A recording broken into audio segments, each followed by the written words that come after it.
Hello there folks, welcome to another SHIOTS Airsoft video.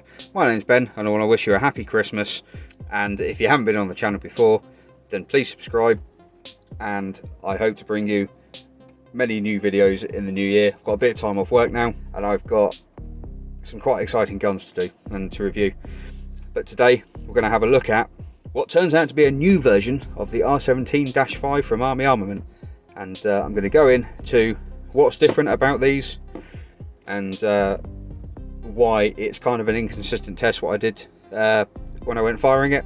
So without further ado, let's get into that. There are some interesting things about this weapon, and essentially I'm going to go ahead and get straight into the firing footage of this, because I tested this on probably the coldest day of the year. It was absolutely Baltic, and to be honest it was kind of a pointless test. I kind of struggled to get much performance out of this weapon. I'll fling up a bit of chronograph footage on the screen. You can see the first shot right where you expect it with one of these, about mid 270s. They can do up to 280s, but every repeating shot drop considerably and you're sort of struggling to get around 230 FPS in those conditions. And it would also only fire about 6 or 7 shots on a full mag fill before a full gas fill before it would kind of start having problems.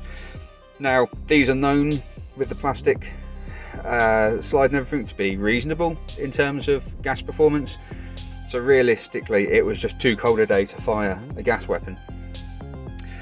So for example, this magazine had the last few rounds fired out of it, and if I put it back in now, it is empty, the gun is empty, and rack it and hold it, it will actually fire and it will lock back. Now this magazine has not been refilled since I used it, and I used it for the last of the shooting tests, and it fired about 6 rounds and then gave up the ghost. I've picked it up today.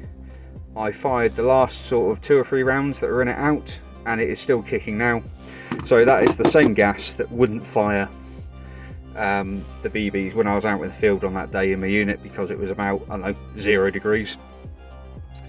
So it was purely a cold weather related issue, which, let's face it, pretty much any gas weapon is going to have an issue with.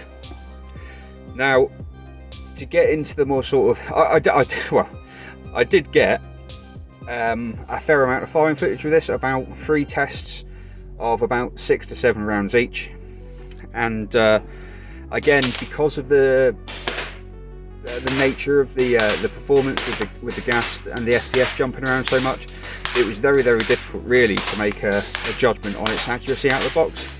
But I'm going to start off with not that fantastic, because my other one wasn't either. The hop chamber of these is not brilliant. But what I am going to do is, this video took a bit of an interesting turn for me, because although there's no note anywhere, there's nothing written on the box, you know, it just says Army Armament R17.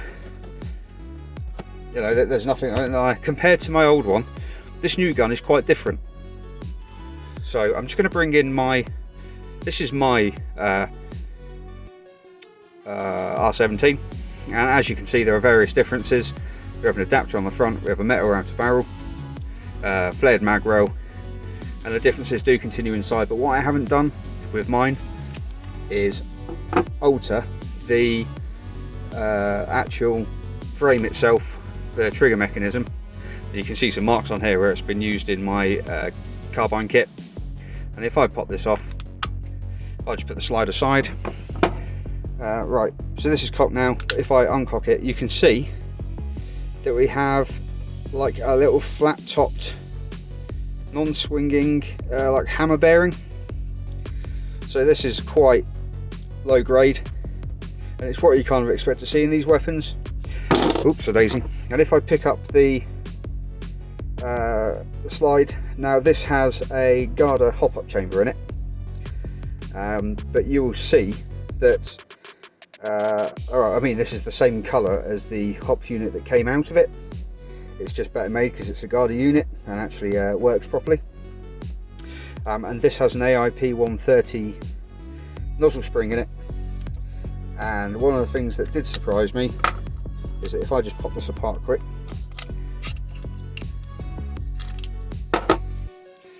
this 130 nozzle spring,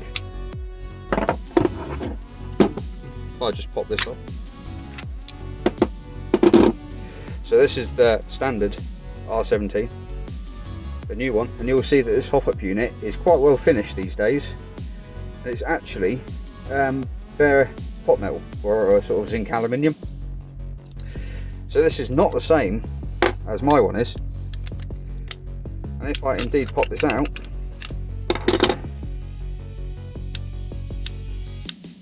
the nozzle spring on this new one is actually very, very good.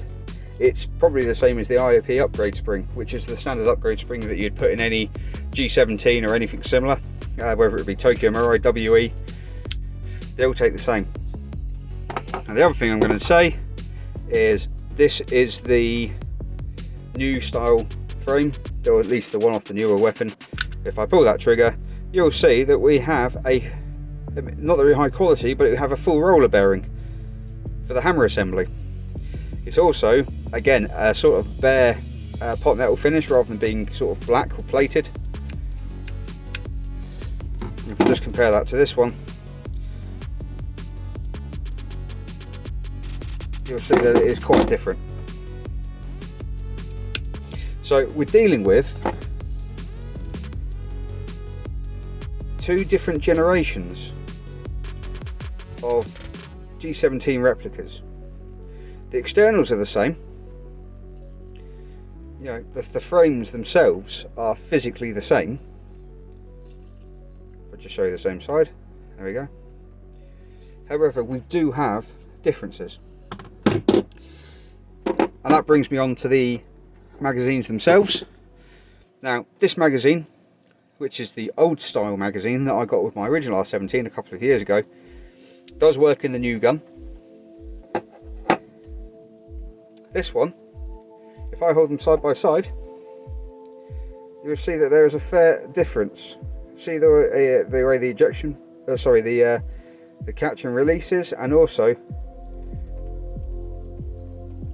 the way that they are, the feed lips are applied. These are two different magazines.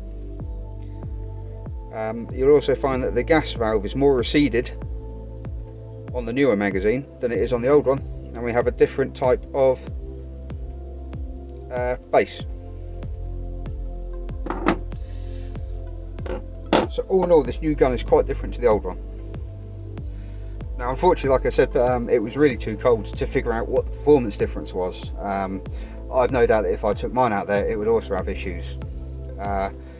So for the minute, I'm going to leave it as, yeah, it still works okay out of the box. You'd have to wait for a better day to actually get more information out of the firing test. However, it is worth noting that this is a new style R17, which has gone through quite a lot of upgrades or improvements, including that full roller bearing on there, which is pretty much what you upgrade to if you buy a Glock. Apart from that, the two guns are quite identical, quite similar. Obviously, I say this little outer barrel assembly here, which I have in mind, is a WE unit, and that fits straight in the R17, and fits the Garda hop-up chamber, and it obviously it is threaded in 11mm counterclockwise, which means that you can get away with just lobbing in 11mm clockwise, which means you can get away with just sort of lobbing in any accessories you want, as opposed to the weird 12mm plastic thread that's on the front of these.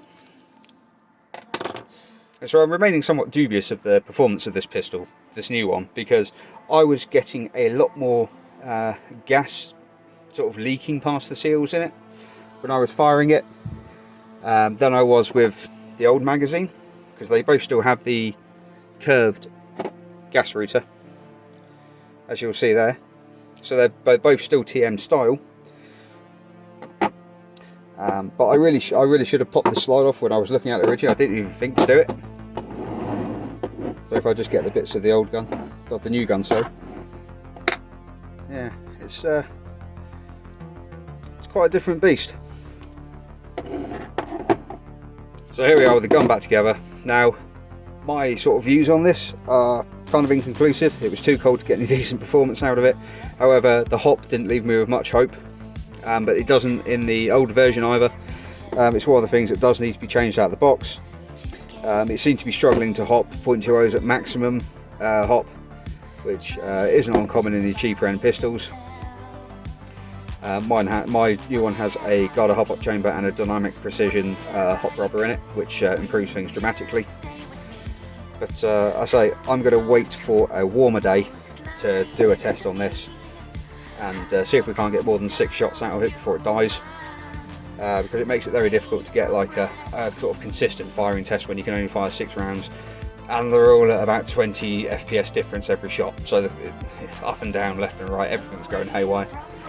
But thank you very much for watching, and like I said, please hang on to the subscribe to the channel and keep notifications on, because I've got a lot of interesting weapons coming up, gas blowbacks and all sorts of stuff to do, and I'm very much looking forward to getting into it.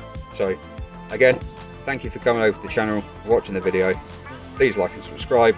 I've been Ben, and I'll see you next time.